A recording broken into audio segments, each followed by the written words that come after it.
Professor Maico, o professor faz prova de filosofia? Já ouvi essa pergunta várias vezes. Não, não faço prova. Vou explicar por quê.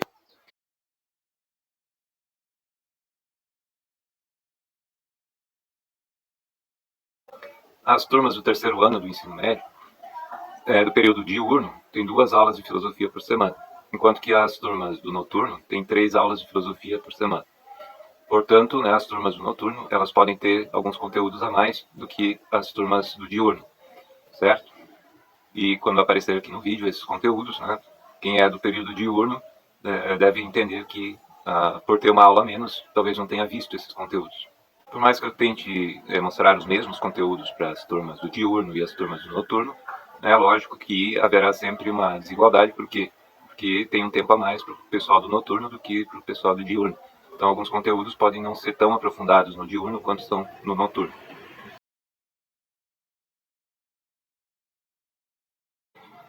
Filosofia política, a gente começou vendo alguns conceitos básicos da política, né?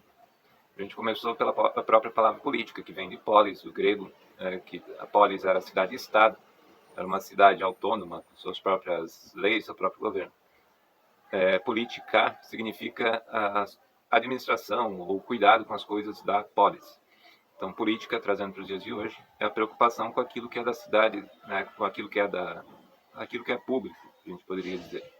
A palavra público vem do latim, e significa coisa do povo.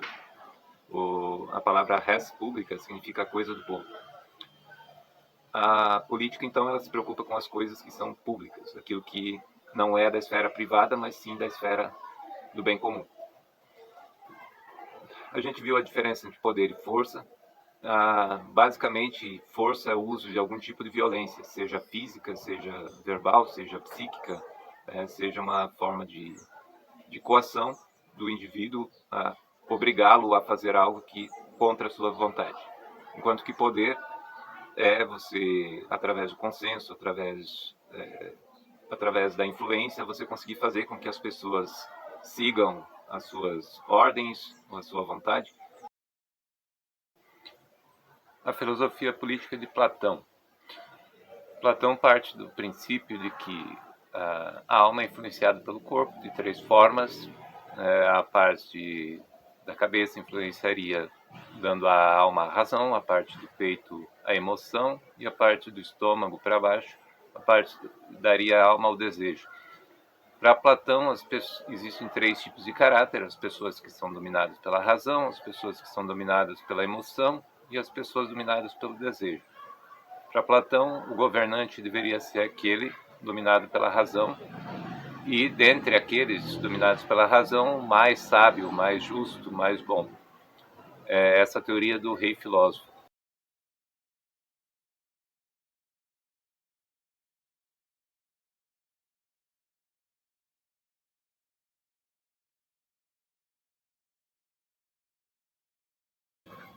Contrariando Platão, Aristóteles diz que o ser humano é um animal racional e um animal político. É um animal racional por quê? Porque possui o logos, que é a razão em grego. O logos nos permite organizar nossos pensamentos e nos comunicar com outras pessoas. Mas esse logos ele só existe porque nós vivemos em bando, vivemos em comunidade.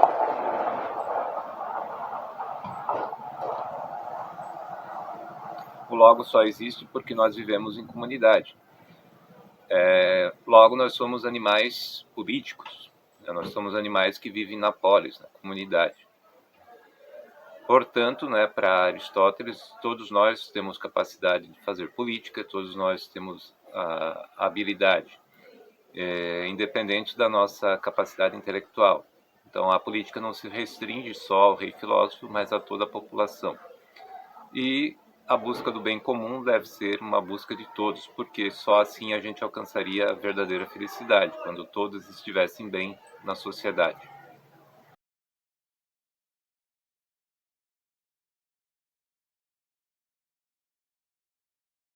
Durante a Idade Média, as ideias de Platão e Aristóteles foram adaptadas ao cristianismo.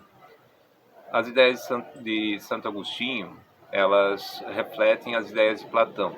Enquanto Platão dividia o mundo em mundo material e mundo das ideias, Santo Agostinho divide a realidade entre a cidade de Deus e a cidade dos homens. A cidade de Deus, o reino dos céus, é perfeito, sem corrupção, enquanto que a cidade dos homens é dominada pelos 7 pecados capitais: a ira, a gula, a inveja, o orgulho, a luxúria,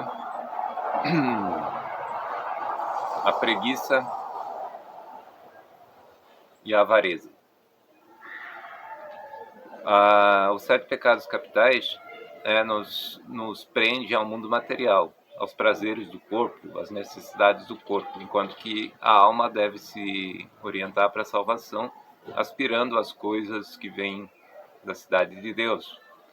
Então, a função da política seria transformar a cidade dos homens em algo parecido com a cidade de Deus. O que nunca acontecerá, porque o ser humano é pecador. Nós nascemos pecadores dentro dessa doutrina, porque desde Adão e Eva nós somos pecadores por nascença. E quando nós exercemos nossa liberdade, nosso livre-arbítrio, a gente acaba optando pelo caminho do pecado, na maioria das vezes. Por isso a importância da vida religiosa, da vida dentro da igreja. Já Tomás de Aquino adaptou as ideias de Aristóteles, a ideia de bem comum, tendo uma visão um pouco mais otimista da humanidade. Então, Tomás de Aquino, tendo uma visão mais otimista, dizia que o objetivo do ser humano era buscar o bem comum, aqui neste mundo já,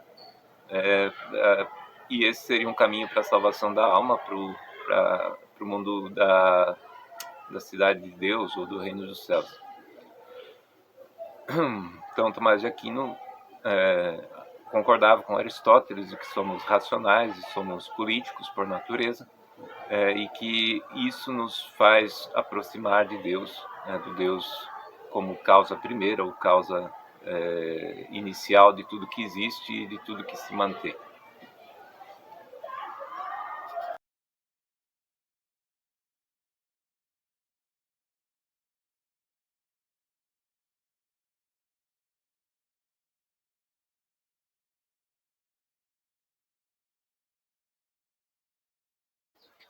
As provas, lá na Idade Média, eram uma forma de avaliar o aprendizado do estudante com base na memorização apenas de conteúdos.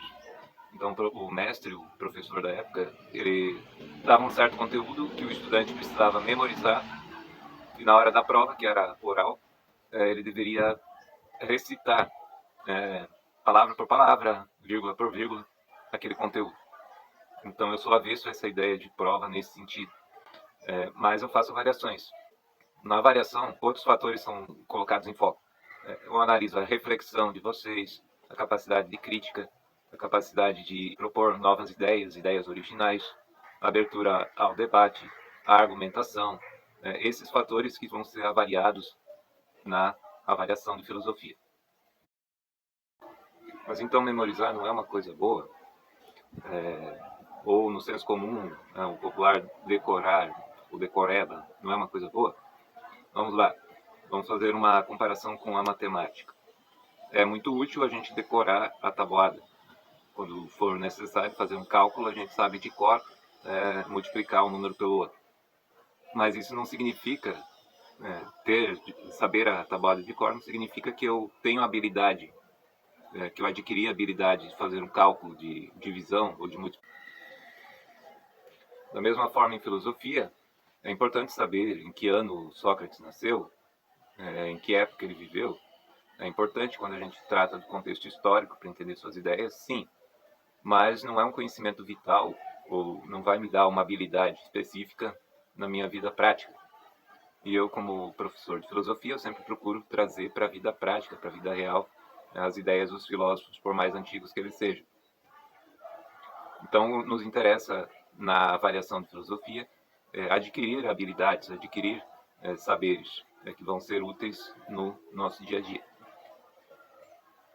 Então, não me interessa tanto saber em que ano Sócrates nasceu ou em que época ele viveu, mas nos interessa, sim, adquirir a habilidade dele da dialética, da conversação, da crítica, da capacidade de análise racional, lógica, Isso são habilidades que nos interessam.